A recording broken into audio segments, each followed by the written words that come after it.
네, 안녕하십니까. 세계 홍보대사입니다. 이번에 비트코인에 대해서 알아볼 건데요. 자, 이 비트코인이 뭔가 하면은 요 비트코인이라고 peer-to-peer, 뭐 P2P 일렉트로닉 캐시 시스템이라고 되어 있습니다. 전자금융 시스템. 일단 이렇고 중앙금융기관 없이 개인 간 거래, 분산형 전자화폐 이런 걸 말하는데, 거래 검증 기록, 기관의 통제 간섭이 없고, 블록체인 암호화 기술 사용, 거래 투명성 변경 불가, 보안성 강화, 그 다음에 낮은 수수료 빠른 송금, 국제 송금에도 유리하다. 누구나 접근성 있고 비용 절감, 시공간 제약이 없다. 기존 금융의 한계를 극복한다. 자, 이거는 좀 옛날 이야기 같지 않습니까? 요즘에 카톡으로 돈 보내는데 시간, 공간 제약이 있습니까? 외국으로 돈 보는데 시간, 계약 제약은 없죠.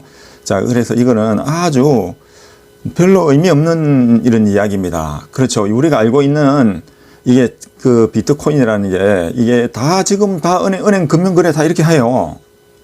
말도 안 되는 이야기입니다. 자, 다음 단점, 가격 변동이 심하고 법규가 미비하고 범죄에 이용되고 부도 사기 등이 사용될 수 있다.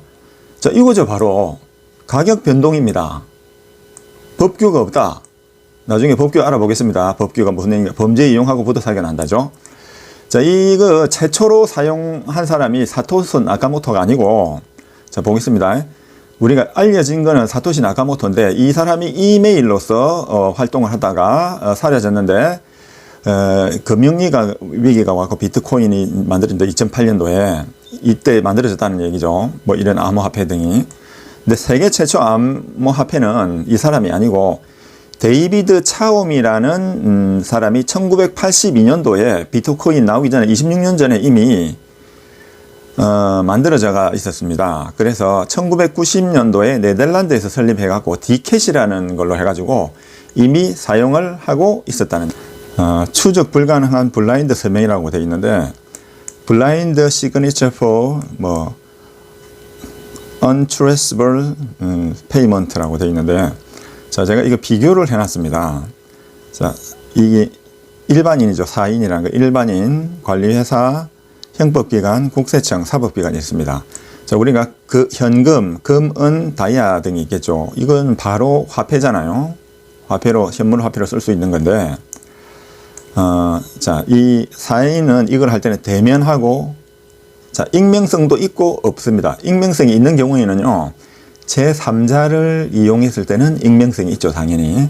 자, 대면은 해야 됩니다. 그렇지만 익명성이 있지만 제3자도 대면을 해야 되고, 자, 이 관리회사, 금을 관리하는 회사가 사용자 기록이 남겠죠. 그 다음에 형법기관에서 형사기관, 추적 불편을 다 추적 불편합니다. 사법기관은. 국세청도 추적이 불편하다. 주식 같은 경우에는 우리가요, 사용 기록이 남지만 이것도 비대면 익명성이 있습니다. 제3자를 사용하면. 자, 관리회사는 KRX 같은 데죠. 한국거래소.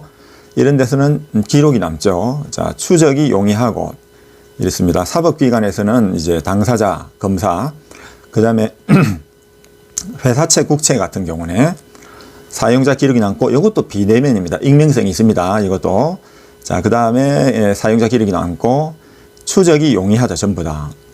사법기관에서는 당사자, 검사가 이 사법기관에서 의무가 있고 입증 책임이 있겠죠. 근데 수표음은요, 무기명 채권도 있죠. 수표음, 무기명 채권. 자, 요런 거는 사용자 기록이 남습니다. 요것도 비대면을 할 수도 있고 대면을 할 수도 있고 있는데 익명성이 있습니다. 사용자 기록이 남고 추적이 가능할 수도 있고 불편할 수도 있고, 법원에 가서는 당사자가 입증해야 됩니다. 검사나 당사자가, 주장하는 자가 입증해야 되죠. 그 다음에 이제 신용카드 같은 경우에는 사용자 기록이 남고 비대면일 수가 있고 익명성일 수가 있습니다. 카드 같은 경우에. 자, 사용자 기록은 남죠. 추적이 가능하고 추적 불편할 수도 있습니다. 이 국세청에서. 그 다음에 당사자, 검사가 입증해야 되겠고, 국세청에서 왜 추적이 불편하냐 이러면 이것도 제3자가 사용할 수 있는데 요거는 아마 추적 용의로 바꿔야 되겠네요. 이거 제가 옮겨 놓다가 잘못 넣은 것 같네요. 자, 요거는 고치겠습니다. 요거는 추적 용의로 추적 영위로 고치겠습니다. 그 다음에 이제 암호화폐가 국세청에서 추적이 안 되는 게 아니고 추적이 불편하죠. 국세청에서 암호화폐는 자, 사용자 기록이 남고 비대면이고 익명성이고 추적이 불편하지만 추적이 불가능하지는 않습니다. 비트코인이.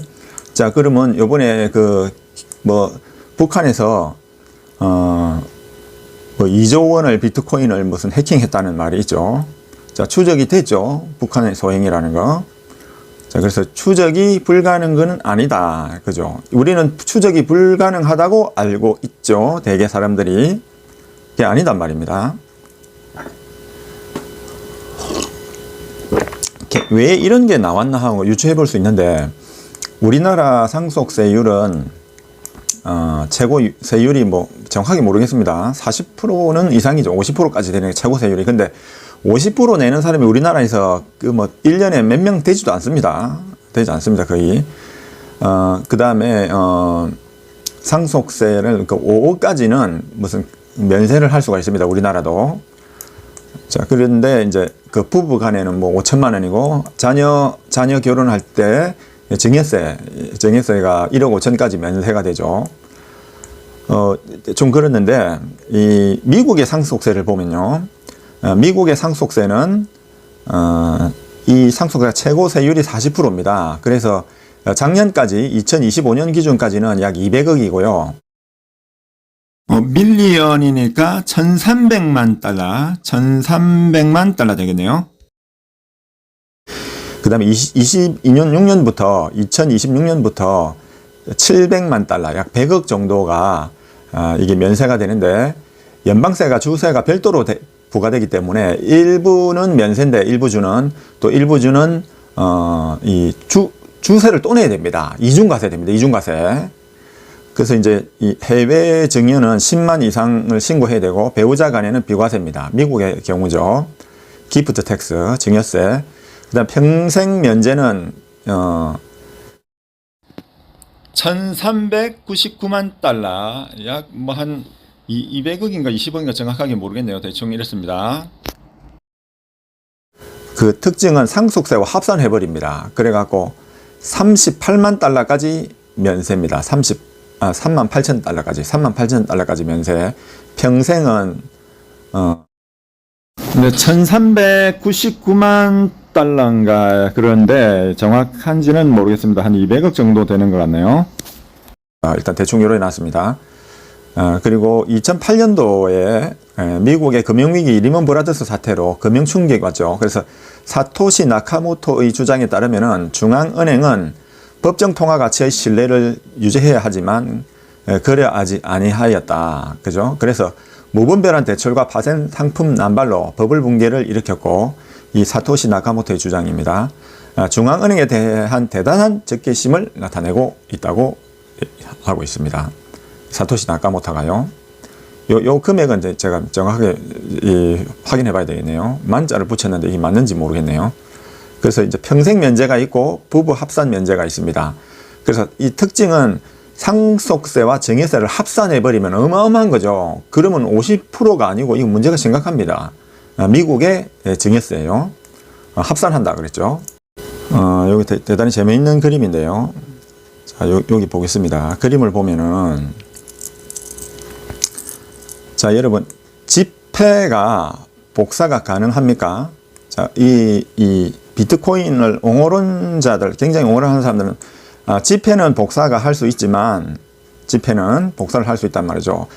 암호화폐, 이 암호화폐는 복사가 불가능하다고 하죠. 그 다음에 이 암호화폐는 복사 방지를 하기 위해서 이 암호화폐를 처음 사용한 사람이요, 1982년 이 어떤 뱅크 하나를 설립해 가지고 이캐시라는 것을 가지고 1980년도 경입니다. 발행했습니다. 온라인 비대면으로 아이디만 알 수 있었습니다. 그 당시에는 사람을 모르고요. 지금은 뭐 지금도 거의 다 거래가 비대면으로 했죠. 근데 이 당시는 82년도면 비대면이라는 게 굉장히 어려운 시절이었습니다. 온라인도 전용선만 있었고, 그래서 개인이 이 온라인을 사용할 수가 없었죠. 비용이 워낙 비싸기 때문에. 그래서 아이디는 바꿀 수가 있었답니다. 그래서 여기 보면은 요 갑이라는 사람이 있습니다. 이 갑이라는 사람이 물건을 사기 위해서 자, 뭐가 있어야 된다면 코인이 있어야 되겠죠. 이 코인은 그럼 뱅크에서 요 코인을 뱅크에서요. 이 돈을 줍니다. 돈을 주고 뱅크에서 사오죠. 이렇게 사옵니다. 사오면 이 사람이 다시 상품을 사기 위해서 가게 스토어에 을에게 날립니다. 자, 1, 2, 3, 4, 5라는 코드죠. 이 비트코인이라는 그 자체가 비트코인 아니고 암호화폐입니다. 암호화폐라는 자체가 1, 2, 3, 4, 5라는 숫자에 불과합니다. 이걸 날립니다. 날리면은 상품을 주기 전에 이 뱅크에다가 검증 요청을 하죠. 1, 2, 3, 4, 5라는 코인이 실제로 사용된 적이 없고 새거 맞는가? 그렇죠. 요청을 하죠. 그러면 요 뱅크에서 요 1, 2, 3, 4, 5는 사용된 적이 없다. 통보를 하고 또 사용된 적이 있으면 있다고 통보하죠. 그러면 없다고 했을 때 통보받으면 요 가게 스토어는 을은요 이 상품을 갑에게 날립니다. 그래서 비대면입니다. 온라인 비대면이고 아이디를 사용하고 실명을 알 수가 없었습니다. 그 당시에. 그래서 프라이버시다. 그죠? 아이디는 바꿀 수 있고 이러니까 얼마든지 바꿀 수 있으니까 프라이버시 유지를 하기 위해서 내가 무슨 돈을 어떻게 샀다, 어떻게 썼다는 걸 모르게 하기 위해서 이 암호화폐가 만들어졌단 말입니다. 그래서 이제 중앙은행 없이 위패 방지 기능이 필요할 수가 있었겠죠. 그래서 이때는 이제 다음에 비트코인 기술을 활용합니다. 이게 이제 나오는 블록체인 기술인데 아마 2008년도에 이게 나온 겁니다. 암호화폐에서 블록체인은 반드시 필요한 것은 아니고 이미 수많은 거래 앱 등이 어떤 블록체인 기술을 활용하고 있습니다. 실제로 지금은 이제 이게 특별한 기술이 아니고 막 그냥 만드는 거죠. 자, 그러면 이 뱅크라는 게 없어요. 뱅크라는 게 없죠. 뱅크라는 게 없고 블록이라는 게 있습니다. 이걸 한 블록, 두 블록, 세 블록, 네 블록. 자, 갑이라는 사람의 상품 구매자가 있는데요. 이 사람 말고도 한 놈, 두 놈, 세 놈, 네 놈 쭉 있단 말입니다. 무한히 있을 수가 있겠죠. 자, 그러면 이제 이 사람은 상품을 살라고 하는데 이 가게에다가 비트코인을 날립니다. 이렇게 1, 2, 3, 4라는 암호화폐를 날리죠. 그러면 이렇게 상품을 주게 됩니다. 상품을 이 사람에게 주게 됩니다. 자, 그런데 문제는요. 비트코인만 수천 개 만들어 갖고 이걸 무슨 돈으로 바꿨겠죠. 돈으로 바꿀 거 아닙니까? 그러면 돈으로 바꾸는데 자, 돈으로 바꾸고 요거만 거래를 한다 치더라도 이 스토어 가게는요. 비트코인 예를 들어서 100개를 모아놨단 말입니다. 그럼 이걸 돈으로 안 바꾸면은 어떻게 됩니까? 돈으로 안 바꾸면 아무 쓸모 없죠. 이게 비트코인 암호화폐의 맹점입니다.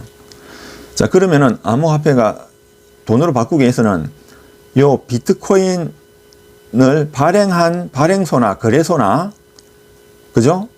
발행한 이 발행소나 거래소, 현금 거래소, 요런 데서 돈으로 바꿉니다. 이게 보통 보면 재단법인으로 만들어 놨더라고요. 이거를 재단법인 나중에 설명해 드리겠습니다. 재단 사단. 자, 여기서 사고는 전부 다 여기서 납니다. 아무리 온갖 암호를 다 해갖고 위조 방지를 해봐야 여기서 사고가 난단 말입니다. 그래서 을이 스토어죠. 을이 스토어인데 을이 비트코인 100개를 모아서 현금으로 바꿔야 하는데 이 보관소 또는 거래소를 거쳐야만 현금으로 바꿀 수가 있겠죠. 이걸 자기들 말로는 상장이라고 그럽니다. 상장. 근데 상장이라고 말 함부로 쓰면 안 되죠. 상장은 거래소에 상장된 것만 상장이라고 하는데 주식 상장. 그런데 여기서도 상장이란 용어를 쓰니까 이것도 뭐 주식처럼 상장된 거 아닌가. 여기서 혼동을 가집니다. 절대로 혼동하시면 안 됩니다. 상장이라는 말이 저것끼리 거래소에 장부에 기록해서 올려놨다는 겁니다. KRX 나스닥에 상장된 거 아닙니다. 여기다가 보관하고 있다는 얘기입니다. 그걸 자기들끼리 상장이란 말을 씁니다. 자, 사고가 어디서 난다고요? 여기서 납니다. 이 루나 사태 있잖아요. 루나 사태도 여기서 사고 난 거지. 여기는 사고가 난 일이 없습니다. 자, 여기서 돈을 갖고 튀어버리면요, 답이 없어요. 자, 요거는 재단법인, 여기는 사단법인, 조합, 이런 형태로 만들어 놨어요. 법망을 피하기 위해서. 자, 다음 장으로 넘어가서, 이 전자지갑이라는 게 있는데요. 암호화폐에서는 이 계좌, 통장, 이런 게 해당이 됩니다. 자, 블록체인이라는 게 뭐냐 하니까, 사용된 일련 번호 기록으로 24시간 감시하고, 분산 장부에 투표하여 다수결로서 수정한다. 이게 또 무슨 말이야? 분산 장부? 장부는 또 뭐죠? 자, 자고 설명해 드리겠습니다. 자, 해킹이 불가능하다. 요거는 뭐라 그러죠? 이 암호화폐 옹호란 자들이 했던 이야기입니다. 해킹이 불가능하다. 사용자 모두 정보 공유한다. 참여자의 투표로서 결정한다. 임의로 기록 삭제 또는 수정이 불가능하다. 손실이나 해킹이 되어도 중복 저장으로 데이터 복구가 쉽다. 이거는 사탕 바른 말이고, 해킹이 불가능하다. 이거는 있을 수 없는 일입니다. 해킹 가능하죠. 북한에서 해킹했죠. 자, 미국에서 캄보디아 사태 난 걸 동결했단 말이, 동결했다는 말이 그 의미가 없어요. 압류한 거죠. 자, 비트코인을 압류를 했겠습니까? 돈을 압류했겠습니까? 돈을 압류했죠. 2조를. 자, 사용자 모두 정보 공유한다. 자, 돈은 공유 안 합니다. 참여자의 투표로서 결정한다. 요거는 사단법인, 재단법인 이런 데는요, 투표하게 되어 있습니다. 의결로서 하게 되어 있습니다. 자, 손실은 해킹되어도 중복 저장이 데이터 보고 싶다 이러는데, 이거는 좀 말이 어폐가 있는 것 같죠. 그래서 제가 아까 한 가지 말씀드리면, 사고는 어디서 난다고요? 사고는 여기서 납니다. 여기서. 자, 압류를 하는데요. 요걸, 자, 미국에서 캄보디아 천지 회장, 태자당이 아니고 태자 무슨 그룹, 프린스 그룹에 암호화폐를 압류를 했겠습니까? 여기 돈을 압류를 했겠습니까?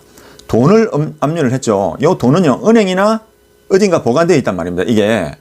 그러니까 이건 아무 쓸데없는 거죠. 비트코인이라는 것 자체가. 블록체인을 활용하는 암호화폐라. 자, 비트코인 아니고 암호화폐 안에 비트코인이 들어가죠. 제가 비트코인은 돈이 어디 보관되어 있는지는 제가 아직 확인을 안 해봤습니다.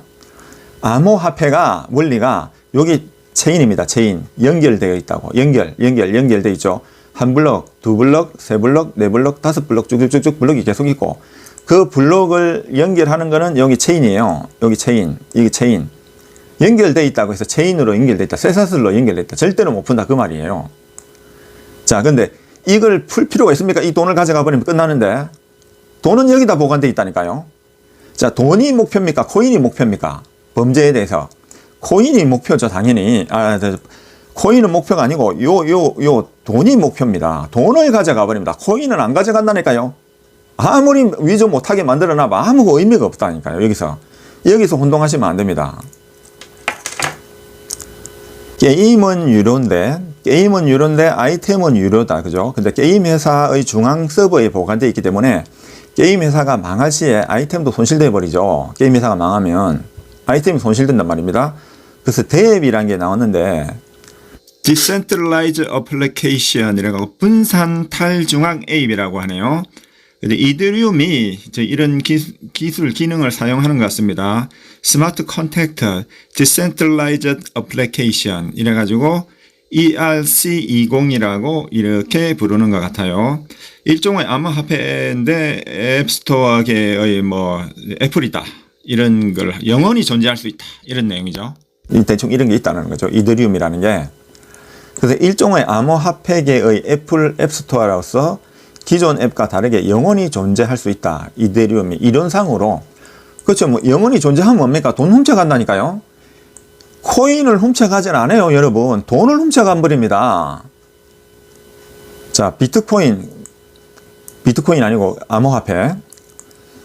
자, 이더리움을 훔쳐가는 게 아니고 돈을 훔쳐가 버려요. 자, 테라 루나 사태에서 돈을 훔쳐갑니까?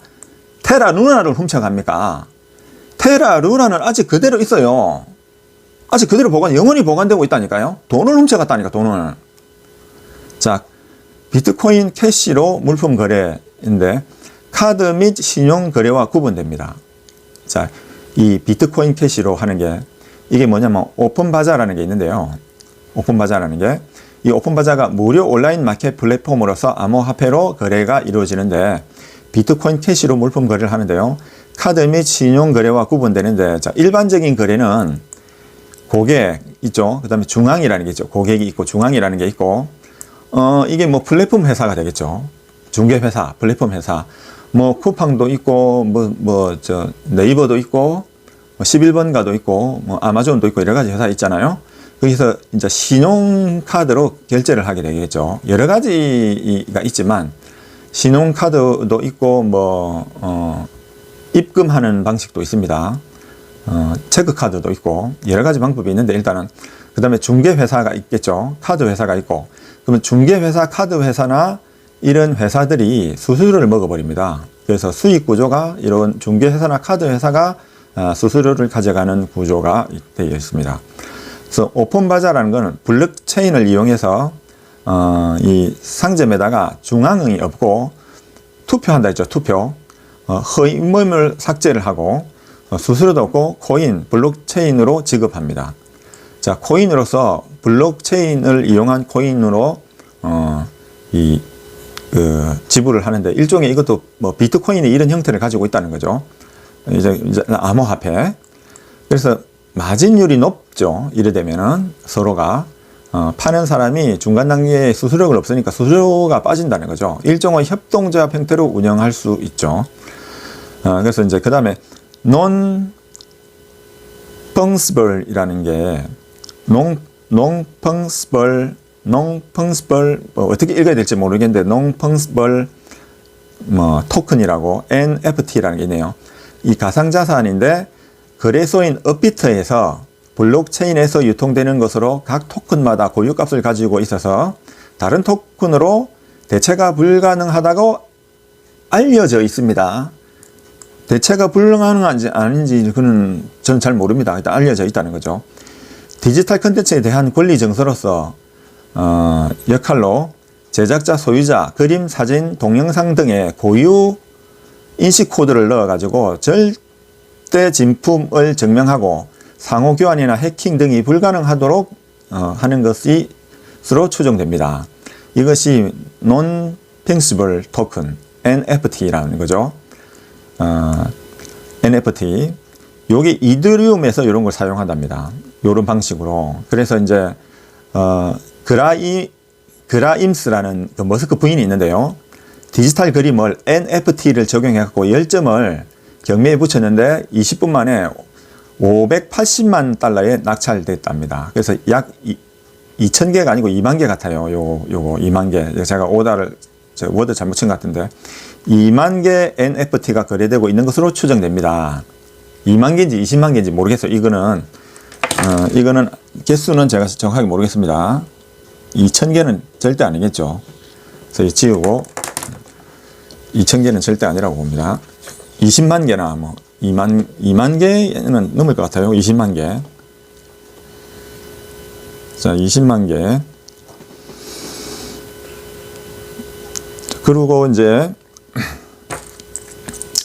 디파이라는 게 또 있는데요. 디파이. 여기 이자가 빠졌네요. Decentralized Finance. Decentralized Finance. 뭐 정확하게 제가 읽었는지 모르겠습니다. 디파이라고 읽는다고 그랬는데, 자, 관리자 없이 블록체인의 스마트 컨트랙트에서만 동작하는 금융 서비스인데, 디파이는 운영 주체가 없어도 한 번 블록체인에 올린 코드는 절대로 변경 수정할 수가 없다. 자, 이거는 당연히 없어요. 돈을 훔쳐간다니까.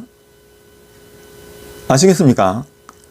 자, 그렇다고 그래서 돈이 사라질 일도 없이 안전하게 사용할 수 있다고 하는데, 이거는 하는 게 아니고 알려져 있다고 봅니다. 알려져 있다고. 그렇다고 해킹 당할 위험이 없는 것은 아니다고 또 해놨죠. 스마트 컨트랙트는 자동화된 프로그램으로 오류가 있으며 악용될 수가 있다. 이 스마트 컨트랙트에서만 동작을 하는데 디파이가 악용될 수도 있다고 분명히 나와 있습니다. 암호화폐의 본질이 뭐냐니까요. 자, 지금은 암호화폐의 본질입니다.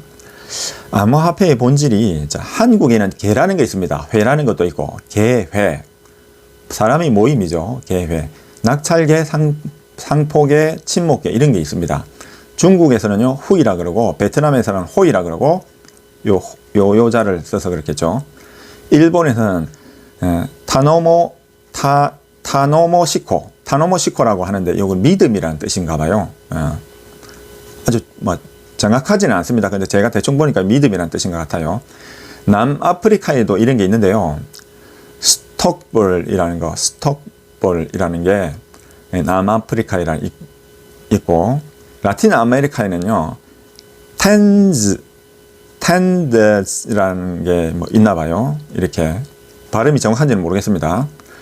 그래서 이제 ROSCA라는 게 Rotating Savings and Credit Association, 순환저축 및 신용협회, 이렇게 읽을 수가 있는데요. 해석할 수가 있는데, 낙성계약이므로, 자, 우리가 계는요, 계약, 요 계약은 계에서 낙성계약이므로 당사자의 합의만으로 이루어지는 법률 행위입니다.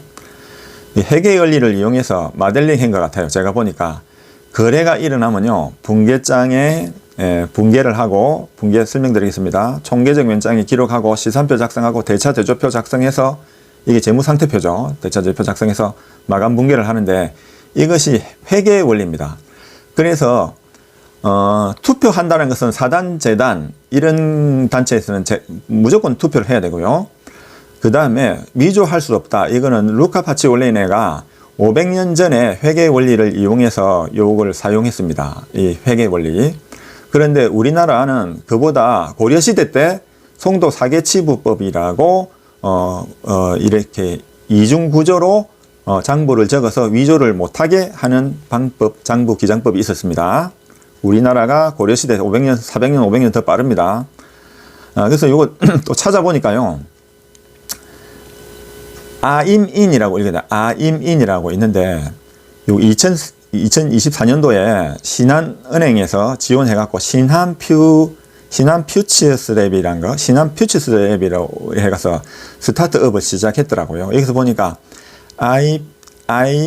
API, Application Programming Interface라는 게 있는데, 요걸 이용해서 다른 웹 브라우저에서 동작할 수 있도록 이렇게 자기들끼리 이걸 만들어 가지고 해외에 진출하는 것이 목표라고 그럽니다. 이 웹 브라우저는 소프트웨어 디벨롭먼트 킷이라고 하는데, 요 라이브러리에서 작동한다 그러죠. 이래 갖고 윈도우라든가 파이어폭스라든가 그 다음에 또 있죠, 이렇게 검색 엔진 같은 거 있잖아요.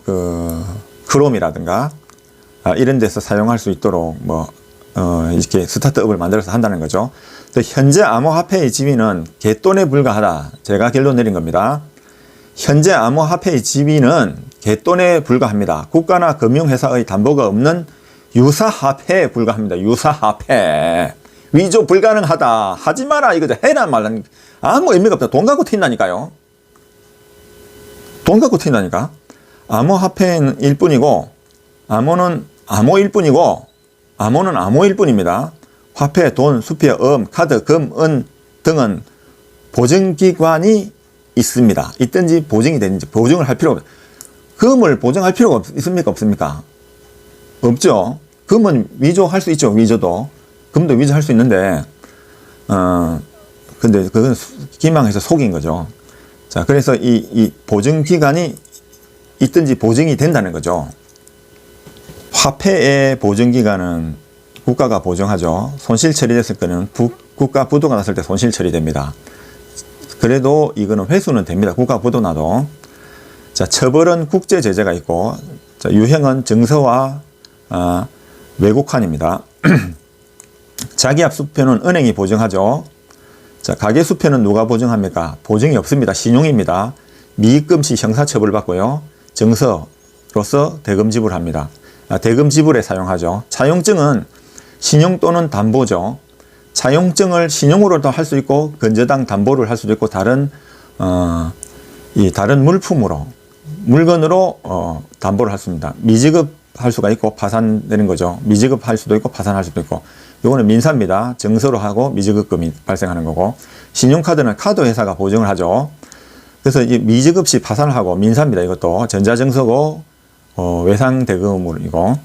자, 이게 전자증서라는 얘기는 암호화폐라는 뜻입니다. 맞죠? 블록체인 기술은 활용되지 않았지만 암호화폐입니다. 카드가 왜 암호화폐가 아닙니까? 암호화폐죠.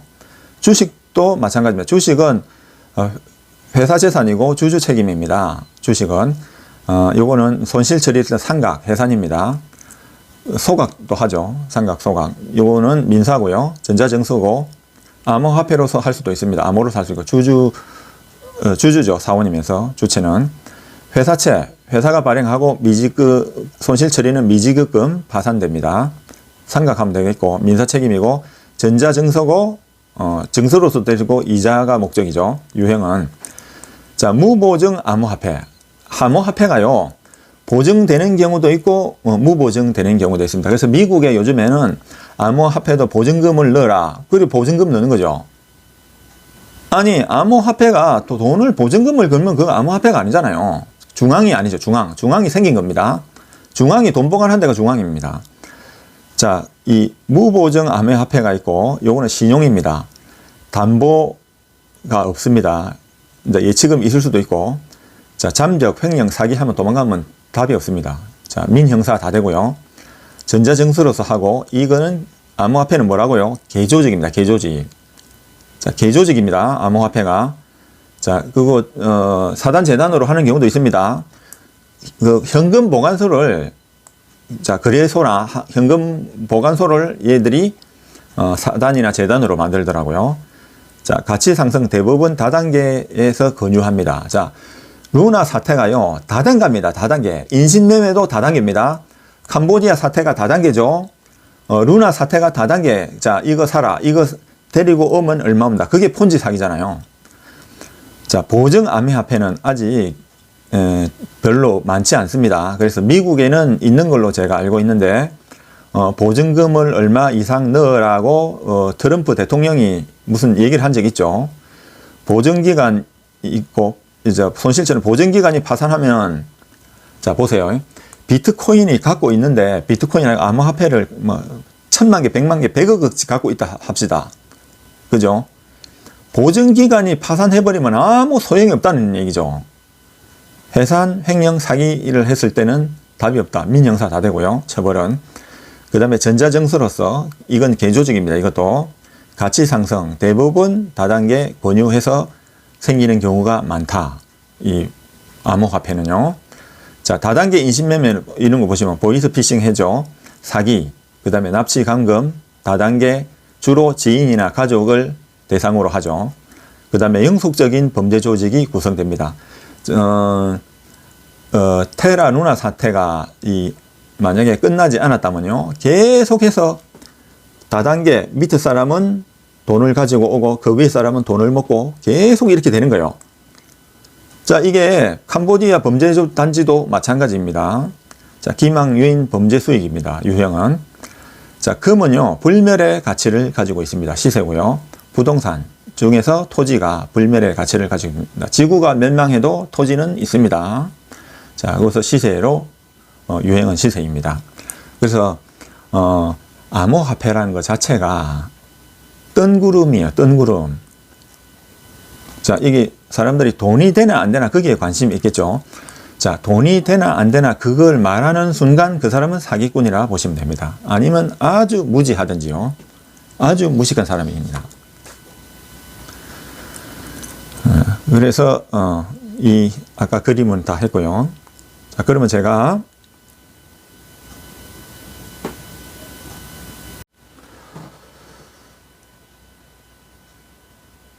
자, 그래서 이제 사단이나 재단이 중요하죠. 제가 옛날에 공부하던 책인데요.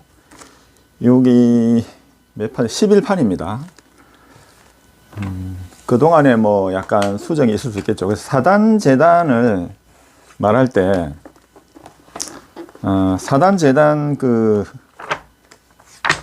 내용이 있습니다. 이렇게 설명을 좀 해드리려고. 요 책을 보면서. 자, 이 사단재단의 본질이 있습니다. 자, 여기 보면은, 자, 여기 뭐라고 되어 있냐면요. 사단의 실체를 가지고 있음에도 불구하고 법인격을 취득하지 못한 비법인 사단이 발생하는 이유는 주무관청의 허가를 받지 못하였거나 행정관청의 감독, 기타 규제를 받기 원하지 않기 때문이다. 이래놨죠. 민법은 법인 설립에 관하여 강제주의를 채택하지 않고 있다. 채택하고 있지 않다죠. 법인 설립 중의 법인도 이에 속한다. 그러니까 법인을 강제적으로 하고 있지 않다. 지금 민법에는. 상법은 또 강제하고 있습니다. 자, 상법이 아니기 때문에, 자, 여기 보면은 종중 또는 교회가 권리 능력 없는 사단의 대표적인 예이며 일어났습니다. 법인 아닌 어촌계, 그 다음에 아파트 공동주택 입주자 대표회의, 자, 요런 거, 그 다음에, 이 성균관 대학교가 생기기 전에 성균관이라는 거 있습니다. 그 자연불악, 연합주택조합, 그 다음에 법인의 하부조직, 이런 것도 있겠죠. 그 다음에 여기 참고로 해가지고, 사찰이죠. 사찰은 그 실체에 따라 통상 권리 능력 없는 사단이거나 대법원 판례입니다. 권리 능력 없는 재단이지만 그 밖에 사단도 재단도 아닌 순수한 개인 사찰, 즉 사설 사찰도 있단 말이죠. 비트코인도 똑같습니다. 비트코인 아니고 암호화폐, 블록체인 기술을 사용한 암호화폐, 자꾸 비트코인이라고 말이 나오는데, 비트코인도 암호화폐의 일종이죠. 이러한 사찰 재산은 사찰 소유자인 개인에 속한다. 대법원 판례가 나와 있습니다. 이렇게. 그래서 여기 법률 관계는, 자, 여기 제가 줄을 꺼놨는데, 재산의 소유 형태는 총유라 하여 조합이 아님을 규정하고 있을 뿐이다. 총유이기 때문에 전체의 재산에 속하기 때문에 총유는 분할할 수 없는 재산입니다. 그래서 조합이 아니다 말이죠. 조합은 또 재산 관계입니다. 조합, 그러니까 여러분 잘 알아야 되는데, 사단은 뭐 사람의 모임이고 재단은 돈의 모임이고 그런 거 없습니다. 아주 그 이해하기 쉽게 해서 초등이 같은 그런 말입니다. 재단, 사단, 조합은요, 이 재산 관계에 따라서 구분됩니다. 구분하기 위해서 이렇게 해놓은 겁니다. 자, 그 다음에, 재산 초유 형태를 총유라고 하여 조합이 아님을 규정하고 있을 뿐이다. 이래놨습니다. 그 다음에 또 보면은, 권리 능력 없는 사단에 대하여, 사단의 내부 관계에 대하여 사적 자치, 뭐 한자로 적어놨네. 사적 자치의 한 내용인 단체 자치의 원칙에 따라 우선 정관을 적용하고 정관에 따른 규정이 없으면 사단법인의 내부 관계에 관한 민법의 규정을 유추 적용하여야 한다. 이게 이 대법원 판례가 나와 있기 때문에, 법원 판례네요. 대법원 판례가 아니고. 대법원 판례는 밑에 쭉 있습니다.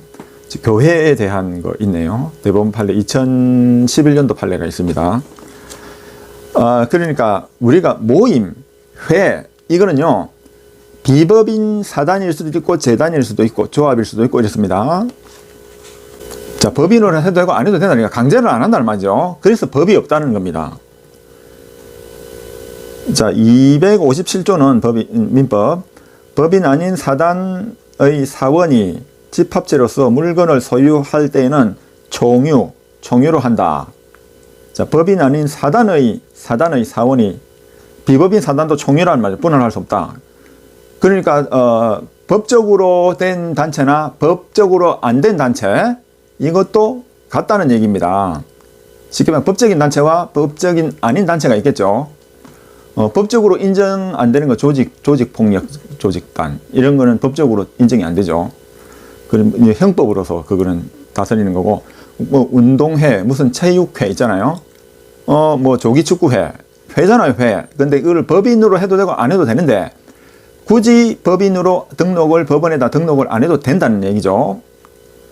자, 그 다음에 재산권은 사원의 준총유에 따라 하면 되겠고, 자세히 읽어보면 이건 정확하게 읽어야 되겠네요. 소유권이 사원에 속하고 나머지 재산, 사원의 총유에 속하고 나머지 재산권은 사원의 준총유라네요. 그런 내용입니다. 구성원의 고유재산으로 책임을 지지 않는다 했습니다. 구성원의 고유재산으로 책임을 지지 않고 그 재산만 책임진단 말이죠.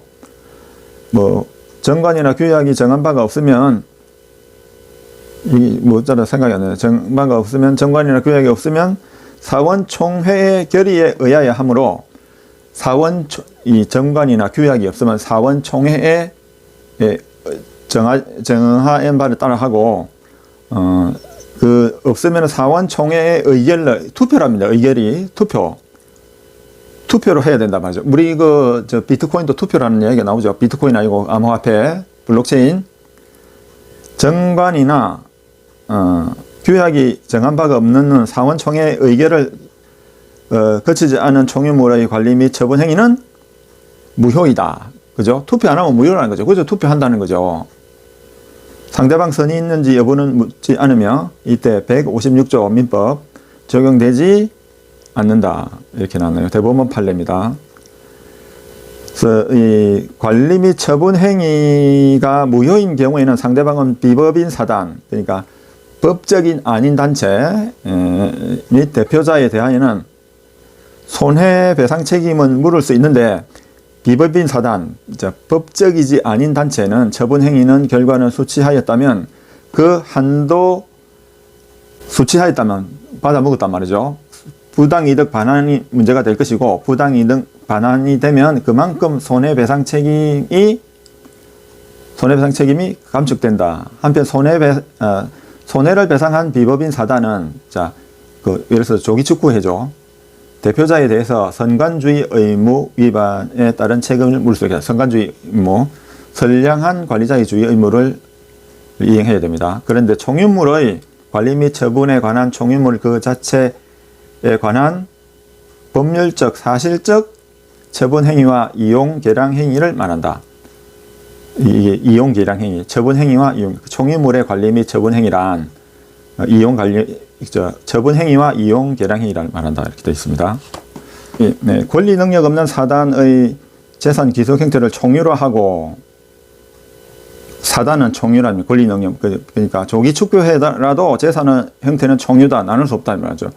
유정하면서도 권리 능력 없는 재단에 관하여는 침묵하고 있다. 재단에 대해서는 아직 법이 없다는 말이죠. 침묵하고 있다. 그런데 부동산에 관한 권리는 부동산 등기법 제26조에 비추어 권리 능력 없는 재단의 단독 소유에 속한다. 재단이라도 권리 능력 없는 재단이라도 그 재단에 속한다. 이거는 약간 법인격이 부여된다는 말이죠. 부동산 외의 권리의 기속을 법리로 설명하고자 하는 견해. 여기서 뭐라는 거 아니야? 부동산에서와 마찬가지로 권리 능력 없는 재단에 속하는 것으로 봐야 된다. 그러니까 이 조기 축구에서 건물 하나 가지고 있으면 그 건물을 총유로 보고 이 전체의 재산이죠. 분할이 안 됩니다. 총유. 그런데 재단에 대해서는 말을 하고 있지 않는데 법이 없다는 말이죠. 그래도 그 소유권은 인정해 준다는 말이죠. 재단의 재산으로만 책임을 진다 이랬습니다. 권리 능력 없는 재단에 속하는 것으로 보아야 된다. 그죠? 재단에 속하고 재단 재산으로만 책임지고 다른 사람 재산 책임 안 진다. 그 사고 일어나면 사찰의 재산에 관하여 같은 입장을 취한다. 사찰의 재산과 관련하여 같은 입장을 취한다. 이렇게 했습니다.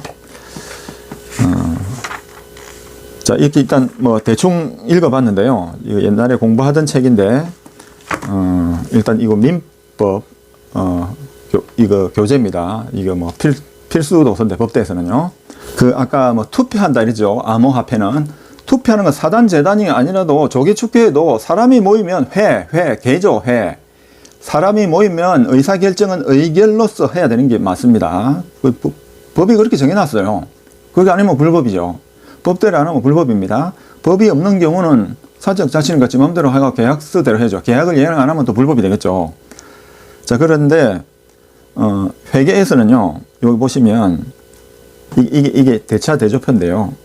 대차 대조표 보시면 현금이 4,000원 있고 외상 매출금이 7,500원 있고 재고자산이 5,200원 있고 비품이 17,400원 있고, 자, 감가상각 누계이익이 5,220원 있고 총자산이 28,880원이라고 되어 있습니다. 여기서 부채가 5,000원, 어음이 6,000원. 자, 외상으로 산 물건이 5,000원이고, 자, 돈을 줄 돈이 있는데 어음으로 지급했으니까 아직 안 줬다는 거죠. 6,000원 줘야 된다는 거죠. 부채 총계가 그러니까 11,000원이고 자본금이 17,880원이고 자본 총계가 17,880원이다. 부채와 자본 총계가 합이 그러니까 이중 구조죠. 이중 구조가 딱 맞죠. 자본 총계, 부채와 자본 총계 보세요. 28,880원, 28,880원. 좌측, 우측이 똑같죠. 이것이 송도 사계 치부법이라든가 루카 파치올레이엔의 이탈리아 수도사죠. 500년 전에 만든 게 아니고 사용했던 그 방법입니다. 그래서 속일 수가 없다. 총계정 원장, 장부다. 이런 말이 여기서 나오는 겁니다. 자, 그래서 회계 원리를 사용해서 이 사람들이 마델링해서 블록체인, 암호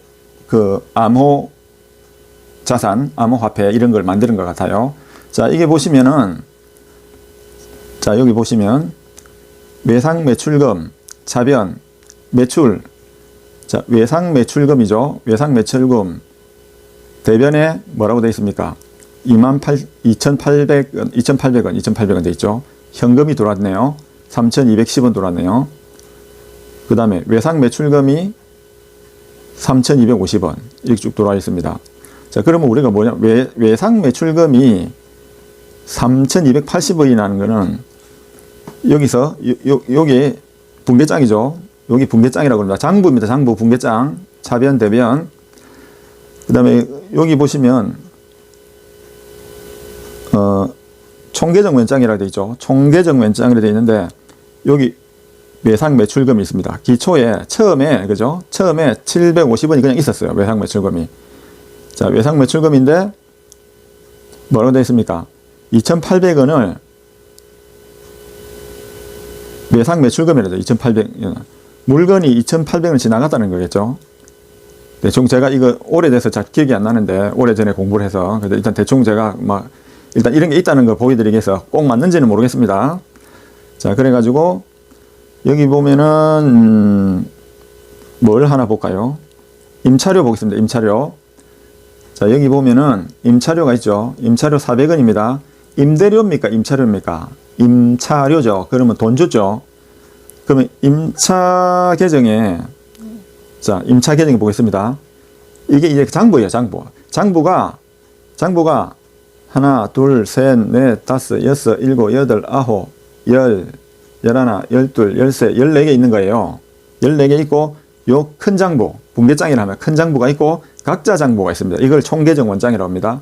그래서 임차료가 400원이죠. 이거는 돈을 줬겠죠. 준 겁니다. 임차료. 매입 운임 있네. 자, 매입 운임. 매입 운임이 운임이 원가에 산입이 되죠. 원가에 산입이 되니까, 자, 보겠습니다. 운임이 여기 있는가? 자, 매입 운임 100원 있잖아요. 여기 보면. 매입 운임 100원 있죠. 100원인데, 뭐가 나갔습니까? 현금이 100원 나갔다, 이거죠. 현금이 100원 나갔다. 매입 운임이 100원인데, 현금으로 100원 나갔다. 그러면 현금 계정에, 자, 현금 계정에 여기 보세요. 현금이 얼마 나갔죠? 1월 6일 날. 1월 6일 날 100원이 나갔다는 거죠. 그러면 이 운임이 100원인데 1월 6일 날이잖아요. 자, 그러면 또 매입 운임 계정이 있나요? 한번 볼까요? 급여, 임차료, 미지급. 자, 매입 운임 계정 있죠, 여기. 매입 운임 계정에 100원입니다. 그러면 운임이니까 비용이죠. 여기 들어있으면 돈이 나갔다는 겁니다. 여기 1월 6일 날 운임이니까 비용은 여기, 그죠? 수익 비용. 자, 뭐 일단 대충 이렇답니다. 자, 그러니까 비트코인부터 시작해갖고 암호화폐는 장부다 이런 말이 있죠. 그럼 무슨 장부냐? 장부는 모든 거래를 장부에 기록합니다. 회계상 모든 거래 이 날짜별로 쭉 있죠. 그런데 1월 28일 날 광고비 55만원, 급여 840원, 임차료 400원을 지급하였다고 되어 있습니다. 그러면은 이것도 장부입니다. 장부에 왼쪽 오른쪽입니다. 왼쪽을 차변이라 그러고 오른쪽을 대변이라 그러죠. 보면은 1월 28일 날 거래가 이루어진 게 나옵니다. 광고비가 55원, 급여가 840원, 임차료가 400원이죠. 그런데 요걸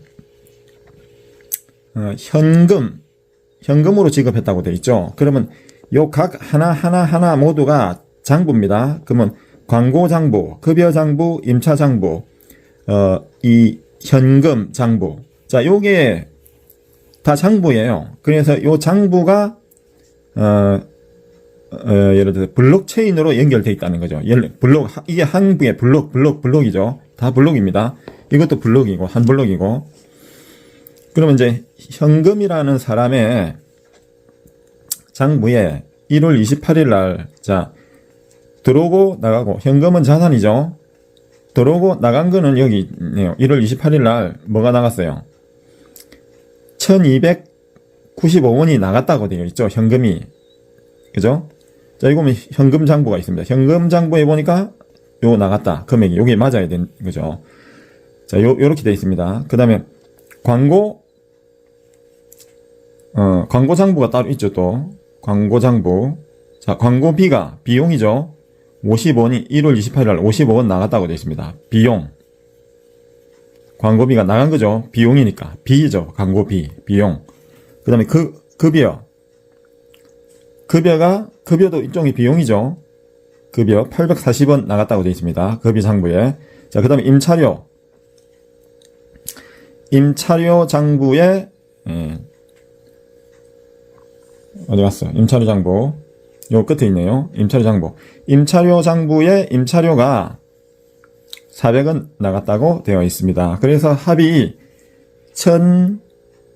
1295원이 현금이 나갔고, 자, 나간 거 비용이 광고비, 급여, 임차료가 비용이 요렇게 해서 총 1295원이 나갔다는 겁니다.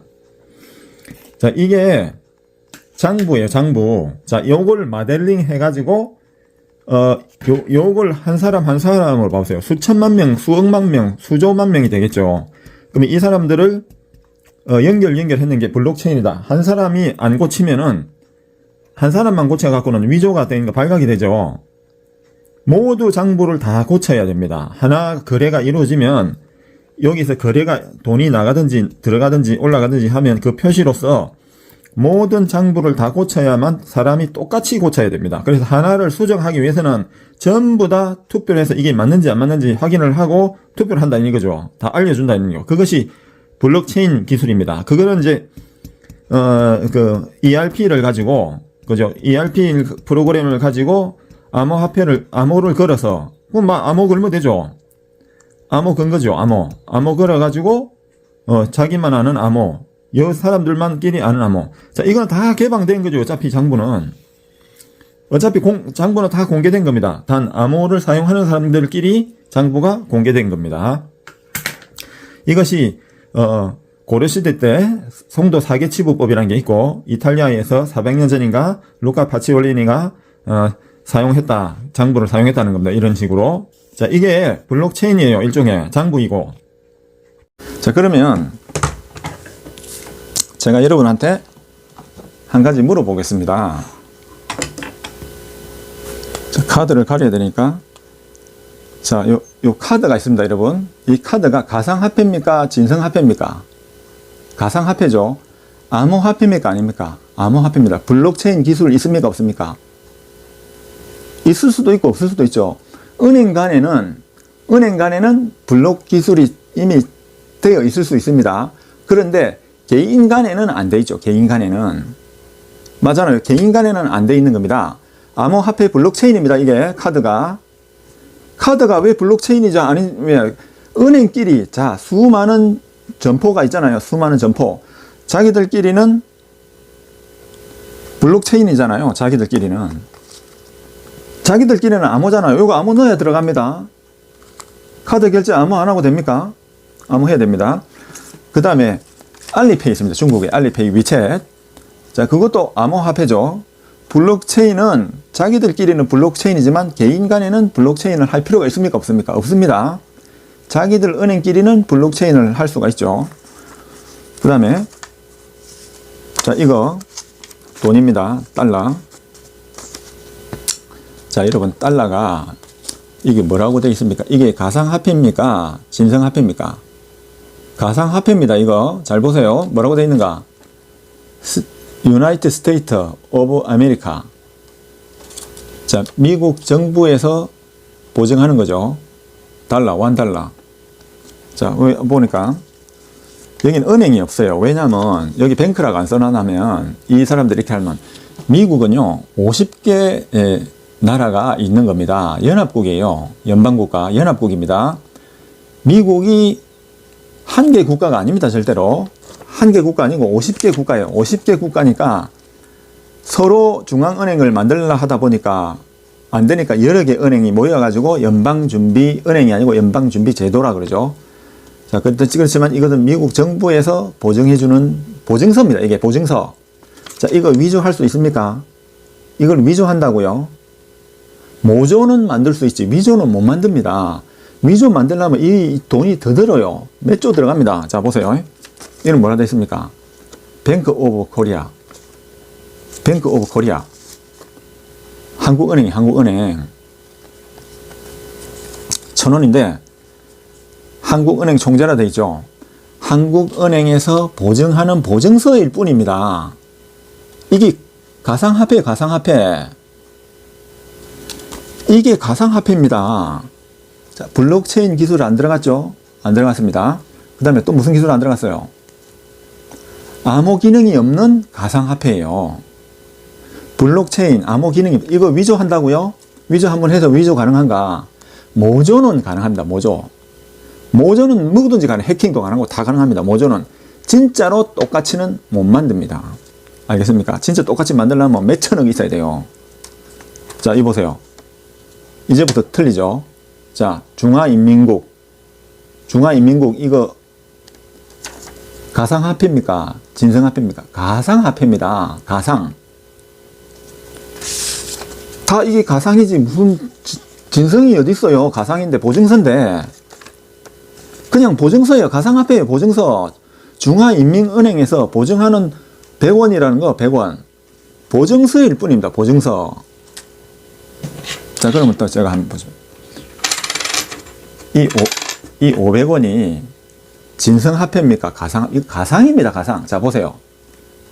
이름은 느낌 옵니까? 여러분. 가상화폐, 진성화폐 느낌 오세요?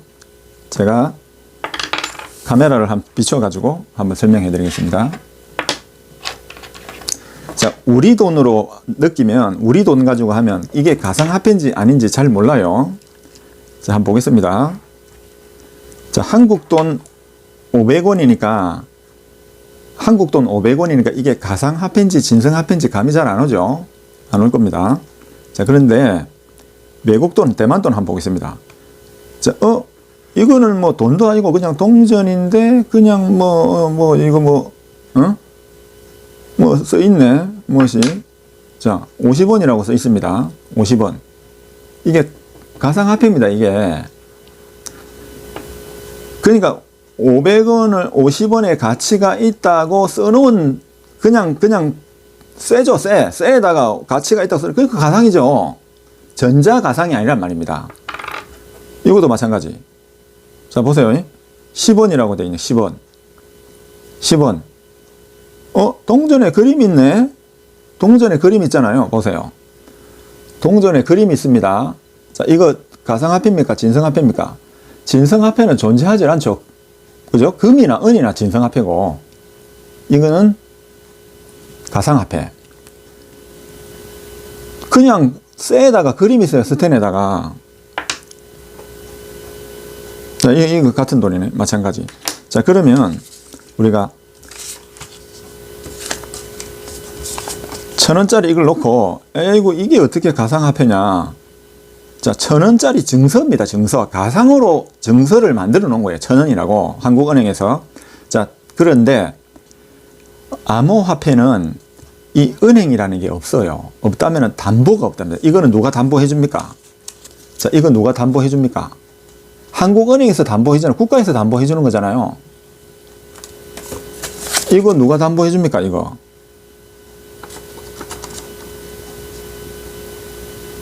중앙은행이라고 되어 있네요. 중화민국의 중앙은행에서 100원이라는 가치를 가상으로 인정해주고 여기다가 써놨죠. 이걸 주면은 주는 거죠. 1,000원의 가치를 해주는 거죠. 그래서 가상화폐입니다. 자, 이것도 가상화폐죠. 가상으로 1달러의 가치를 부여시켜 준 거예요. 종이에다가. 증서예요, 증서. 증서니까 다 가상화폐예요. 금이 아니단 말이죠. 그러면 무인도에 가면은 옛날에 이제 이거 처음 비트코인 화두가 돼가지고, 비트코인뿐만 아니고 가상화폐가 화두가 돼가지고, 자, 이런 얘기를 합니다. 무인도에 가면은 이거 못 쓰죠? 난파돼 갖고 무인도에 갇혔어요. 못 씁니다. 이거 못 쓰죠? 이것도 못 씁니다. 자, 이것도 못 쓰죠? 뿌리나 집혀가지고 쓰지 못한다 이거죠. 그런데 암호화폐는 내가 언제 어디서든지 사용할 수 있다. 그죠? 그리고 암호를 모르면 아무도 못 푼다는 거죠. 아무도 못 가져간다, 돈을. 제가 말했지만 암호화폐를 가져간다고 했습니까? 돈을 가져간다 했습니까? 돈을 가져갑니다. 암호화폐를 안 가져갑니다. 돈 가져갑니다. 범죄 일으킬 때 암호화폐 안 가져갑니다. 돈 가져갑니다. 위조 못합니다. 위조 안 해도 돼요. 돈을 가져간다니까, 돈을. 자, 그러면은 이 돈을 가져가는데, 자, 보세요. 아프리카에, 무인도에 전기가 있습니까? 컴퓨터 있습니까? 핸드폰 사용할 수 있습니까? 무인도에 갇혀도, 자, 요거 하나만 끝납니다. 예? 전 세계 아프리카 무인도에 가갖고 사람만 만나보세요. 이 돈이 안 통하는가, 통하는가. 이거의 위력이 얼마나 대단한 건가. 베네수엘라, 이란이요. 석유가 1리터에 10원입니다. 근데 왜 자원의 저주라는 말이 나온지 아십니까? 자원의 저주 그런 거 없습니다. 자, 달러를 사용 못하게 만들어 놨습니다. 달러를 사용 못하게 하니까 1리터에 10원인데 내가 가서 기름 한 트럭 사올라 하는데 못 사게 막아놨잖아요. 그게 바로 제재입니다. 제재. 자, 오페크가 말 안 듣죠? 그러니까 이 사람들이 미국에서 달러를 막아놓은 겁니다. 달러 막은 데는 서서히 말라 죽습니다. 자, 베네수엘라가 석유 국유화 해버렸죠. 국유화라는 뭔가 다 압력, 쉘, 세브론, 넥센, 무슨 오일 회사들 있잖아요. SK가 있다면 SK를 압류해버렸어요. 거기서. 베네수엘라에서. 그럼 한국이 가만히 있습니까? 폭격을 하든지 찾아와야 되잖아요. 아니, 우리 기름 유정이 있는데, 유정이 우물입니다. 기름 우물이 있는데, 베네수엘라에서 압류를 해버렸어요. SK 거를. 그럼 우리나라 연간 10조씩, 손해를 봐. 10년이면 100조잖아요. 가만히 놔둡니까? 전쟁을 해서 가져와야 그러니까 트럼프가 지금 나선 거 아닙니까? 자, 그러니까 제가 말씀드리면 비트코인이 돈이 되느냐 안 되느냐, 거기에서 가장 사람이 관심이 많다고 하는데, 비트코인이 돈이 되느냐 안 되느냐, 돈 된다고 판단하는 사람은 그 사람은 그때부터 뭡니까? 사기꾼이거나 굉장히 무식한 사람이에요. 자, 돈이 될지 안 될지는 아무도 모르는데 알고는 하자 말입니다. 알고. 그런데 비트코인은 제가 그게 담보물이 있는지 없는지 제가 확인 안 해봐서 잘 모릅니다. 유사 코인들 있잖아요. 30만 개 이상 있다는데 유사 코인들은 전부 다 뭡니까? 개돈입니다. 물론 비트코인도 개돈입니다. 자, 개돈은 우리나라에서 사고 많이 났죠. 마이크로 닷 사건, 그 다음에 테라 루나 사건, 그 다음에 K 콘텐츠 뭐 코인, 그것도 뭐 본인 전 재산 틀어가지고 망해갖고 지상파 방송에 막 나오고 했습니다. 지상파 방송에 난리가 났죠. 예. 그런데 그 사람들이 뭐라고 그러냐면 한 구자만 틀어. 한 구자 얼마인데 30만 원인데 그래요. 그래서 제가 그러면 이렇게 말했습니다. 몇 년 전에 30만 원 내가 줄 테니까 이거 가져가고 다시는 나를 찾지 마세요. 단 이 문제를 가지고 나를 찾지 마세요. 그랬습니다. 그랬더니 뭐라고 그러는지 아십니까? 그렇게는 안 된대요. 자, 그게 폰지 사기로 판명이 났습니다.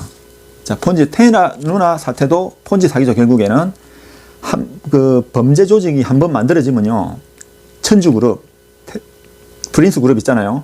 범죄 조직이 한번 만들어지기 시작하면은 자동으로 돌아갑니다. 단계를 거치면요. 그러니까 제가 만약에 납치되잖아요. 납치가 됐다. 친구한테 전화합니다. 형제한테 전화합니다. 납치돼가 두드려 맞고 고문 당하고 다리 잘리는데 눈 빨개가는데 거짓말 안 합니까?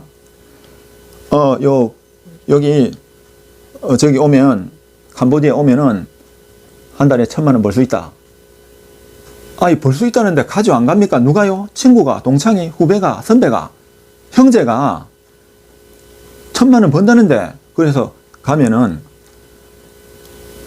멋지게 식사 대접하고 룸사롱 데리고 가고, 그래가지고 그 다음날 캄보디아로 넘어갑니다. 범죄단지 안으로 잡아가둡니다. 그때부터 눈 빼가고 코 빼가고 다리 자르고 하죠.